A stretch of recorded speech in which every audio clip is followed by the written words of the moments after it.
The economic impacts of developing housing extend beyond the construction stage to the years when the new homes or rental units are occupied by rural residents. The increased pride and responsibility that the residents feel for their dwellings often results in the consumption of goods and services to complement the new home.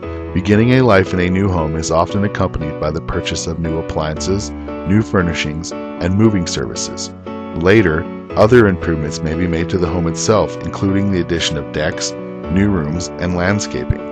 The new residences and the later improvements can encourage others in the community to take care of their own properties and common areas, ultimately stabilizing an area socially and reducing crime rates.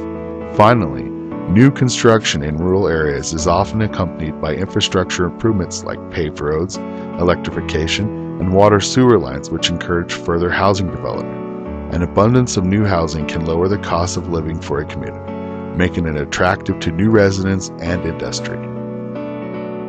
The National Association of Home Builders found that the economic impacts listed above create a ripple effect that moves beyond the building-related professions to the entire local economy.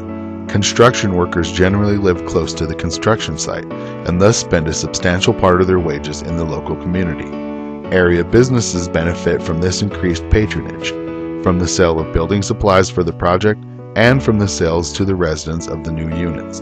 The prosperity of the owners and the employees of these businesses increases, allowing them to purchase more from other local ventures, and so the ripple continues and reaches more parts of the community than those directly related to the construction. The revenues of the state, local, and federal governments can increase as the result of a housing development project. There is an immediate increase in governmental income from the building fees, taxes on workers' wages, and taxes on the sale and transport of building materials.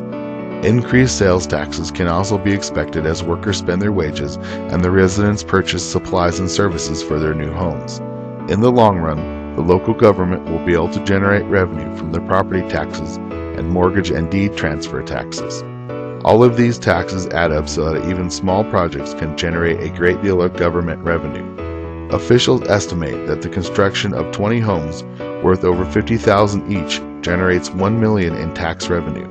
Some of this revenue must be used to provide infrastructure and services to the homes, and in many impoverished areas, some fees and taxes must be waived to make a project viable.